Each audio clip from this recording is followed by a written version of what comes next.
Canada's diplomatic tensions with the United States have escalated in recent days, with Ottawa suggesting that the purchase of F-35 fighter jets has become a contentious issue. Amid concerns over Washington's steel and aluminum tariffs, additional taxes on agricultural products, and economic pressures, the Canadian government is now reconsidering not only the F-35 purchase, but also its broader military cooperation with the U.S. statements by Prime Minister Mark Carney and Defense Minister Bill Blair have sparked speculation about whether Canada will seek European alternatives, such as the Eurofighter Typhoon or the French Rafale, instead of the U.S.-made F-35. Over the past 2 years, trade disputes and diplomatic frictions, exacerbated by tariffs imposed by the Trump administration, have led Ottawa to question its reliance on a single supplier. The White House's threats regarding trade quotas further strained relations, prompting discussions about canceling the F-35 deal. In a March 12th interview, Carney emphasized that Canada cannot rely entirely on the U.S., suggesting the need to reassess the F-35 project. Defense Minister Bill Blair echoed this sentiment, confirming on March 14th that Canada is actively exploring alternative fighter jets and engaging with rival manufacturers. While Canada's geographical proximity to the U.S. has historically made reliance on American military logistics and maintenance practical, Canadian politicians now argue that diversification is necessary.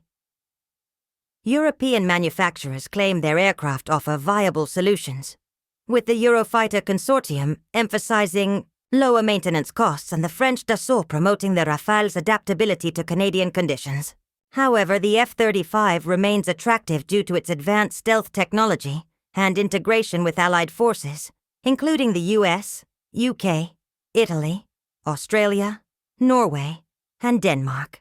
Canada initially viewed participation in the F-35 program as beneficial for joint operations, but recent trade disputes and concerns over U.S. reliability have led to a reassessment. With a $13 billion price tag for 88 F-35s, scheduled for delivery beginning in 2026 to replace the aging CF-18 fleet, the deal's future remains uncertain as tensions between the two nations persist. If the F-35 deal collapses due to U.S. impositions, Ottawa will quickly seek a replacement, but reopening such a major defense contract would require redoing technical evaluations from scratch. At the same time, Canada is debating whether severing ties with its southern neighbor makes sense, though tensions remain high, especially after Trump's tariffs on Canada's dairy and steel industries. This has pushed the F-35 cancellation option to the forefront, raising questions about possible European alternatives, such as the Eurofighter Typhoon, France's Rafale, and Sweden's Gripen, all of which are 4th or 4.5 generation aircraft compared to the F-35's 5th generation stealth capabilities. While alternatives like the F-15EX and F/A-18 Super Hornet exist, none fully match the F-35's stealth technology, though public satisfaction and cost-effectiveness may become key factors. On March 15th, Defense Minister Bill Blair emphasized that trade and defense relations impact major contracts, suggesting Canada may need a backup plan, while the foreign minister warned that continued tariff pressure from the U.S. could push Canada toward strategic alternatives. These remarks were widely reported, with headlines hinting at a possible farewell to the F-35, though no official cancellation has been announced. Meanwhile, the U.S. Department of Defense reportedly believes a cancellation would seriously damage bilateral relations, urging Canada to stay in the program. Historically, Canada has been deeply integrated with the U.S. in defense, and the F-35 program has been central to modernizing its air fleet, but shifting to a European-made fighter or strengthening its own defense industry are now being considered. European nations have expressed interest, with discussions around the Rafale, Eurofighter Typhoon, and Gripen, sparking concerns about potential damage to transatlantic ties.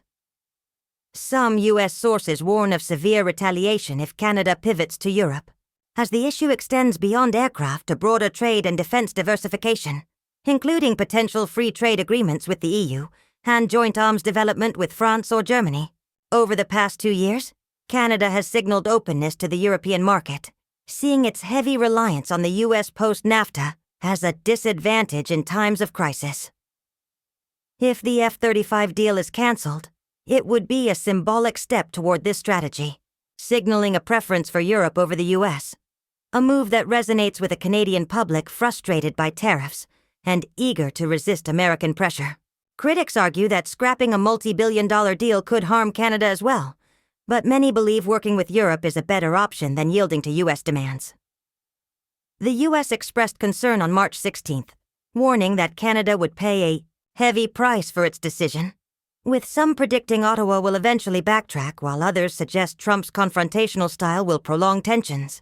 Diplomatic channels remain active, with officials providing mixed signals, and reports indicate Ottawa will make a final decision within 2 months. Possible outcomes include the cancellation of the deal, triggering further US tariffs, or a resolution through negotiation. The debate now extends beyond military contracts, touching on trade and even territorial concerns, leaving the future of Canada-US relations uncertain.